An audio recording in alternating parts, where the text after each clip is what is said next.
Hey everyone, welcome back to another devlog for my 2D RPG. This one's a bit shorter than usual, not because I've lost motivation, but simply because I had less time this month. Still, quite a bit happened. I worked on the combat system, added new features, redesigned parts of the UI, redrew some graphics, and most importantly for me, I finally found an art style that I'm actually happy with. But before we dive in, a huge thank you to everyone who's been watching these devlogs. The last few videos got way more views and comments than I ever expected.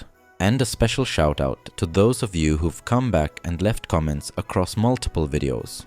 My channel is still pretty small, so seeing familiar names pop up again really means a lot. But back to the game. Let's start with the technical stuff. I completely reworked my localization system.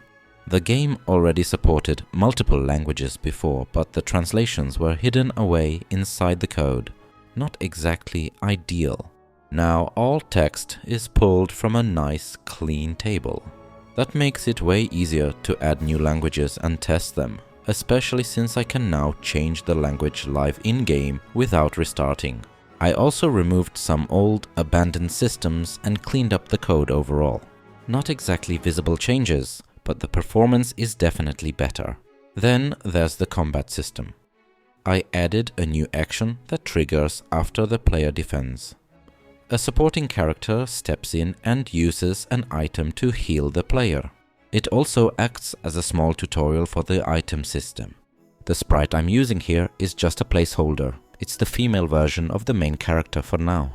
I also revamped the entire combat UI. Instead of just popping into view, everything now slides smoothly in and out, similar to the dialogue boxes.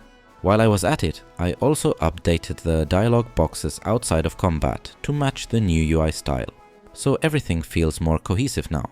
There's now a custom icon for the punch action, and item icons are shown individually. Items are also automatically sorted into meaningful groups, like healing, which ties into how the item system works. Every item has a type and a level. The important part is the effect, not the name or how it looks. So, instead of finding the same old healing potion over and over, you'll come across different looking items with the same effect. In combat, they're grouped together anyway, and later you'll be able to select the effect level before using them. One of the biggest things for me these past few months has been nailing down the art style. This month I started experimenting with color palettes in the player's living room, tried out different shadow techniques, added some lighting, and finally everything clicked. That's when I realized this is the look I want for the game. Up until then I wasn't confident enough in the visuals to commit, which is why I kept reworking the same area instead of creating new ones. Now that I've locked in the style, I can finally draw new assets without worrying about having to redo them later. The outside area isn't fully updated yet, but part of it is done. I've already redrawn all the trees and bushes in the new style, using the current color palette. They look much more cohesive now. What's still missing are other environment elements and shadows. I've started working on those too.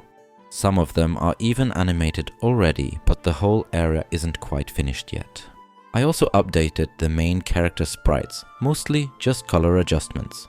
Both the male and female versions were updated to match the new palette, but it's more noticeable on the female character, since the color changes there were a bit more drastic. There's still plenty to do. I've got a lot of old assets that need to be updated to match the new style, but I'm confident I'll have most of that done by the next devlog. Speaking of which, the next devlog will drop on June 1st, and until then I'll be posting a YouTube short every Sunday with a small highlight from the week. If you enjoyed the video, leave a like, and if you want to follow the development of this RPG, feel free to subscribe. As always, I'd love to hear your feedback, praise, critique, or even just a "hey, cool project." See you next time. Stay creative and don't forget to save. Bye.